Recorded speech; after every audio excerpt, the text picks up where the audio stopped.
দাঁড়াও দাঁড়াও, আরে ভাই সম্পূর্ণ এড়িয়ে গেলেন, নীরবতা পালন করলেন। সোমবার নেতাজি ইন্ডোরে যোগ্য চাকরিহারাদের বৈঠকে মুখ্যমন্ত্রীর ভাষণ চলাকালীন এভাবেই একাধিকবার অশান্ত হয়ে উঠল স্টেডিয়াম। মুখ্যমন্ত্রীর কাছ থেকে একাধিক প্রশ্নের উত্তর না পেয়ে শিক্ষক শিক্ষিকাদের একাংশ অস্থির হয়ে উঠলেন।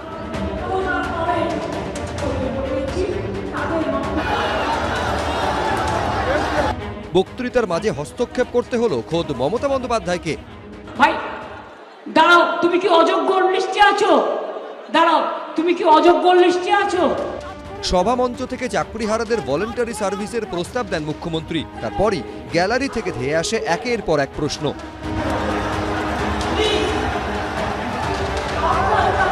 2 মাস বলেছে তো, 3 মাসের মধ্যে প্রসেস কমপ্লিট করতে হবে। যারা চাকরি করছেন, দাঁড়াও দাঁড়াও, আরে ভাই আমি মাইনাসটা তো বলে রাখবো। এখানের কথার কোনো সারবত্তা বেরোয়নি, আমাকে একবারও বলে দেওয়া হয়নি তুমি তোমার ন্যায্য জায়গায়, তুমি তোমার সসম্মানে যাও। অনেক কথা বললেন, হ্যাঁ, যে একদম স্পষ্টভাবে বললেন না যে আপনাদের বেতন একদম পুরো যেমন চলছিল তেমনি চলবে এবং চাকরি যাবে না কারো। কিছুক্ষণ পর যখন আবার মুখ্যমন্ত্রী শিক্ষকদের কাজ চালিয়ে যাওয়ার কথা বলছেন, তখন ফের শুরু হয় চিৎকার। এরই মধ্যে বলতে থাকেন মমতা বন্দ্যোপাধ্যায়, ভাই দাঁড়াও, তুমি কি অযোগ্য লিস্টে আছো? দাঁড়াও, তুমি কি অযোগ্য লিস্টে আছো? তুমি যোগ্য না অযোগ্য লিস্টে? তো যোগ্যদেরটা তো বলে দেওয়া হয়েছে, আবার কি? We have said everything, I think it is clear. গায়ের জোরে ফোর্সফুলি তর্ক করে কিছু হয় না, ভালোবাসার দ্বারা যেটা হয়। এরপরেও যদি কারো কিছু বলার থাকে, আপনারা যে স্মল গ্রুপ আমরা তৈরি করে দিচ্ছি, তাদের মাধ্যমে এডুকেশন মিনিস্টারকে মিট করে কথা বলুন।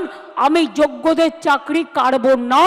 এখন তো এইসব কথা বলবেনি, গাল ভরা কারা, মুখ পুড়েছে তো, এসব তো বলবেই মুখ্যমন্ত্রী যে আমি এই করব সেই করব।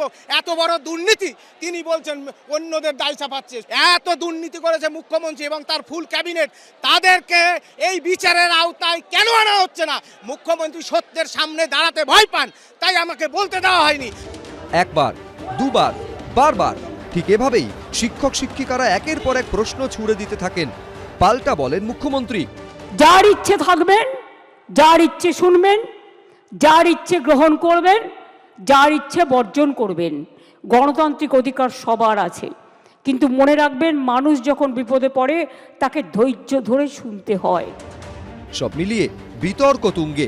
কৃষ্ণেন্দু অধিকারী, হিন্দোল দে, অনির্বাণ বিশ্বাস, এবিপি আনন্দ।